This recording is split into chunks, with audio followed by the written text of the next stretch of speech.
34 ნარკორეალიზატორი დააკავა შინაგან საქმეთა სამინისტრომ. საპოლიციო მოქმედებები ბოლო 24 საათში ჩატარდა თბილისსა და რეგიონებში.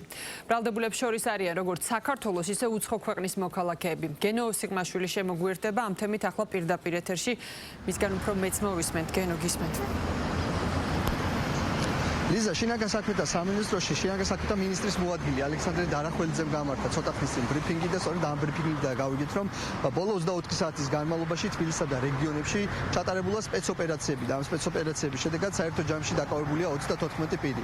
34-ვე პირს ნარკოდანაშაულში ედება ბრალი და როგორც შინაგან საქმეთა მინისტრის მოადგილემ განაცხადა, მათი ერთი ნაწილი არის ნარკორეალიზატორი, რომელსაც საგამოძიებო უწყება განსაკუთრებით დიდი ოდენობით ნარკოტიკული ნივთიერებების შეძენა შენახვას ედავება, რაც უვადო პატიმრობასაც ითვალისწინებს.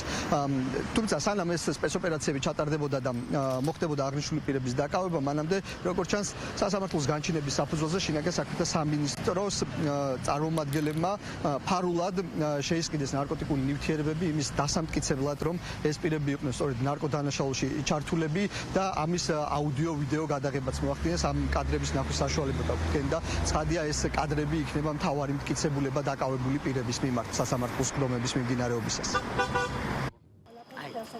ბოლო 24 საათის განმავლობაში ნარკოდანაშაულის ბრალდებით დაკავებულია 34 პირი, რომელთა დიდი ნაწილი მსხვილი ნარკორეალიზატორია. ნაწილს კი განსაკუთრებით დიდი ოდენობით ნარკოტიკების უკანონო შეძენა შენახვა ედება ბრალად. დაკავებულებს შორის არიან როგორც საქართველოს, ასევე უცხო ქვეყნის მოქალაქეები. სამართალდამცველებმა ნარკოტიკების უკანონო გასაღების ბრალდებით დაკავებული პირებისგან მოსამართლის განჩინების საფუძველზე რამდენჯერმე განახორციელეს ნარკოტიკების საკონტროლო შესყიდვა და აღნიშნული შესყიდვის ფარული აუდიო-ვიდეო ჩაწერა. ნარკოდანაშაულის ბრალდებით დაკავებული პირების პირადი და საცხოვრებელი სახლების ჩხრეკისას ნივთკიცებად ამოღებულია განსაკუთრებით დიდი ოდენობით სხვადასხვა სახის ნარკოტიკული საშუალება, მათ შორის ფენტალინი, ჰეროინი, მეტადონი, სუბოქსინი, მარიხუანა და სხვა. საგამოძიებო მოქმედების შედეგად ნივთკიცებად ამოღებულია დაკავებულების მიერ უკანონოდ გაყიდული ნარკოტიკული საშუალებები.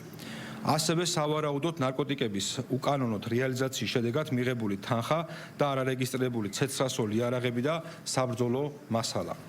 გამოძიებით გინდება, რომ ნარკოდანაშაულისთვის დაკავებული პირები ნარკოტიკების გავრცელებისთვის სხვადასხვა მეთოდს იყენებდნენ. მათ შორის ნარკოტიკული საშუალებების რეალიზაციას ეგრეთ წოდებული ხელიდან ხელში და დადების მეთოდით ახდენდნენ. დანაშაული 20 წლამდიან უვადო თავისუფლების აღკვეთას ითვალისწინებს. როგორც მოისმინეთ, დაკავებულების საცხოვრებელი და პირადი სახლების ჩხრეკისას ამოღებულია როგორც ნარკოტიკული ნივთიერებები, როგორც არის მაგალითად ჰეროინი, მეტადონი, მარიხუანა და სხვა სახის ნარკოტიკული ნივთიერებები, ასევე ცეცხლსასროლი იარაღი და საბრძოლო მასალა და ცხადია ამ მიმართულებითაც იქნება ბრალდება დაკავებულების მიმართ. რაც შეეხება ახლა სამართლებრივ პროცედურებს, შინაგან საქმეთა სამინისტროს აქვს 48 საათიანი ვადა იმისთვის, რომ აღკვეთი ღონისძიების სახით მოითხოვოს მათთვის წინასწარი უბრალოდ აღკვეთი ღონისძიების სახით მოისწროს წინასწარი პატიმრობა დაკავებულების მიმართ. მადლობა გენო სიღმაშვილი იყო პირდაპირ ეთერში.